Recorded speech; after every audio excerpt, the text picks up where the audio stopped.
Eh bien, bonjour tout le monde, bienvenue sur la chaîne de la Darknet Security. Alors aujourd'hui, les petites actus, ça concerne principalement l'Invictus Launch Week.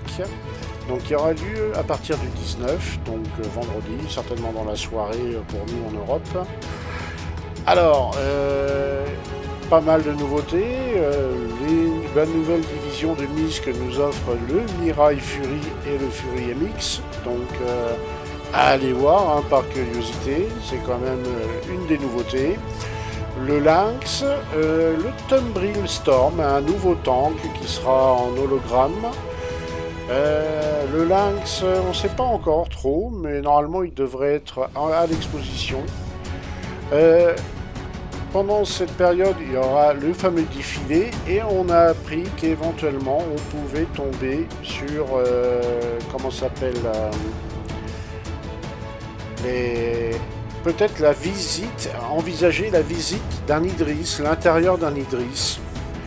Alors soit en piratant l'Idris ou peut-être que au salon il y aura un Idris ad hoc posé sur la planète, ce qui me paraît moins probable, mais c'est pas impossible. Et on pourrait visiter peut-être un Idris, parce que d'habitude on pouvait visiter l'intérieur d'un Javelin, et bien en plus cette année on pourra certainement visiter l'intérieur d'un Idris, ce qui serait sympa. En dehors de ça, pas grand chose. Alors les dates, donc le 19 et le 20, vous avez MISC, sa division sportive et haute technologique et Mirai, et Crusader.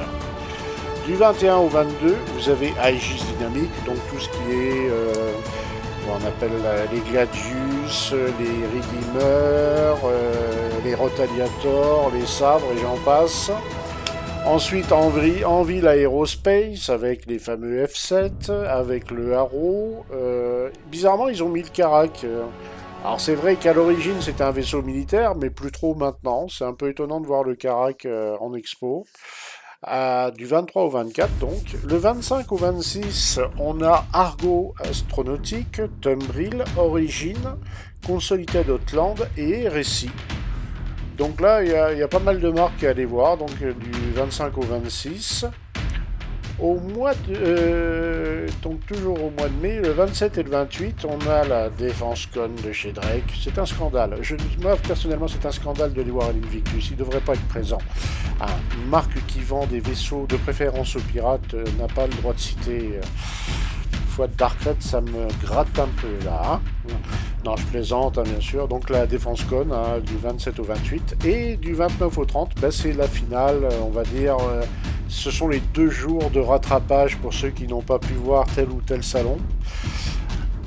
Donc les systèmes de location, toujours des systèmes de 48 heures. Donc si vous louez par exemple le vendredi soir à 20h, et bien le dimanche soir à 20h, la location s'arrête.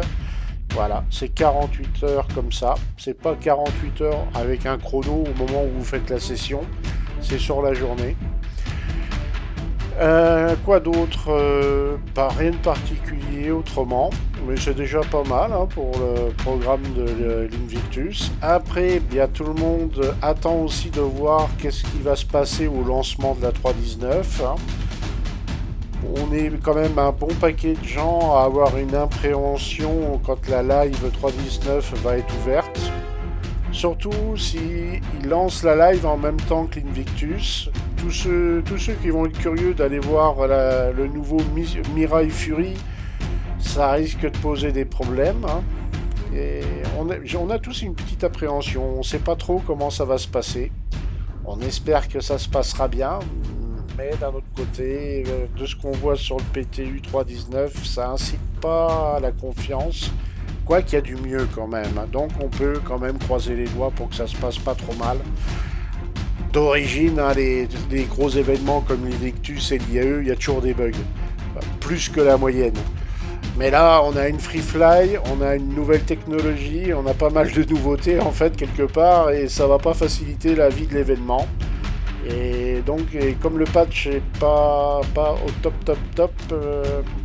on attend de voir. En tout cas, voilà le programme. Je vous souhaite à tous une bonne journée ou une bonne soirée, et puis on se dit à très bientôt en 3.19 pour voir tout ça, quoi. Ciao tout le monde.